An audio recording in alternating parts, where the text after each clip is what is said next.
आखाती देशातील भारतीय अर्थव्यवस्था सध्या सर्वात वाईट काळातून जातीये। जागतिक बाजारातील तणाव आणि कच्च्या तेलाच्या वाढत्या किमती यामुळे भारतीय रुपया वारंवार गटांगळ्या खातोय। आता रुपयाने डॉलरच्या तुलनेत ऐतिहासिक नीचांकी पातळी गाठली आहे। रुपयाची ही घसरण अर्थव्यवस्थेसाठी मात्र चिंतेचा विषय ठरतीये। याचा थेट परिणाम सर्वसामान्यांच्या खिशावर होणार आहे। सामान्यांना आता मोठ्या काटकसरीचा सामना करावा लागणार आहे। सविस्तर पाहूया।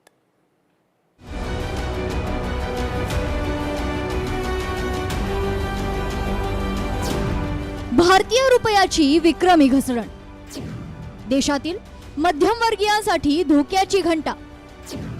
डॉलरची किंमत वाढल्यानं अर्थव्यवस्थेवर दबाव। भारतीय अर्थव्यवस्था सध्या सर्वात वाईट काळातून जात आहे। जागतिक बाजारातील तणाव आणि कच्च्या तेलाच्या वाढत्या किमती यामुळे भारतीय रुपया वारंवार गंटागळ्या खात आहे। आता रुपयानं डॉलरच्या तुलनेत ऐतिहासिक नीचांकी पातळी गाठली आहे। भविष्यात रुपयांची घसरगुंडी अधिक होण्याची शक्यता आहे।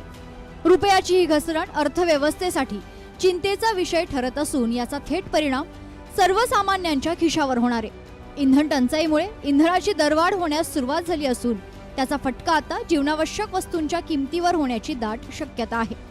अमेरिकन डॉलरच्या तुलनेत रुपया विक्रमी नीचांकी स्तरावर घसरलाय। परिस्थिती हाताबाहेर जाऊ नये म्हणून भारतीय रिझर्व्ह बँकेनं बाजारात हस्तक्षेप केल्याचं वृत्त आहे।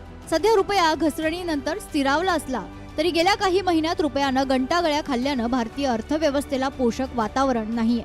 या वर्षाच्या सुरुवातीपासून रुपयाच्या मूल्यात 5% अधिक घसरण झाली असून आशियातील सर्वात अस्थिर चलनांपैकी एक म्हणून रुपयाची नोंद होत आहे।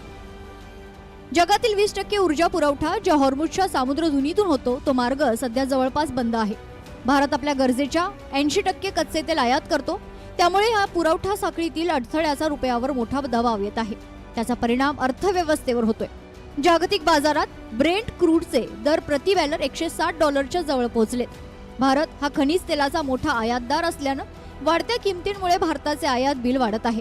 त्यामुळे पेट्रोल आणि डिझेलच्या किमतीत वाढ झाल्यानं किरकोळ बाजारात आता दरवाढ करण्याव्यतिरिक्त अन्य कोणताही पर्याय सरकारकडे नाही। परदेशी गुंतवणूकदारांनी भारतीय शेअर बाजारातून आतापर्यंत 2 लाख कोटी रुपयांहून अधिक रक्कम काढून घेतली आहे। या क्षेत्रातील क्रांतीमुळे गुंतवणूकदार आता दक्षिण कोरिया आणि तैवानसारख्या बाजारपेठांकडे वळाल्यानं भारताच्या परकीय चलन साठ्यावर ताण येतोय। सर्वसामान्यांचे आर्थिक गणित बिघडणार। रुपया कमकुवत झाल्याने तेल आयातीसाठी देशाला जास्त डॉलर्स मोजावे लागतात। रुपयाच्या घसरणीमुळे सर्व उत्पादनांच्या आयातीचा खर्च वाढणार।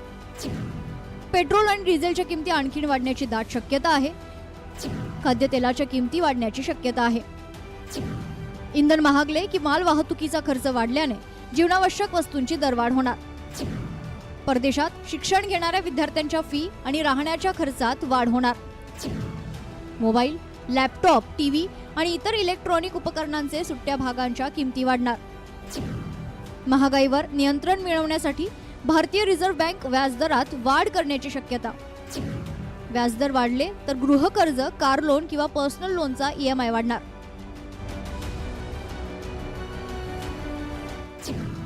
रुपयाच्या कमजोरीमुळे फटका बसलेले क्षेत्र। HPCL, BPCL, IOC तेल विपणन कंपन्यांना मोठा फटका। कंपन्या डॉलरमध्ये कच्चे तेल खरेदी करत असल्यानं उत्पादन शुल्कात मोठी वाढ।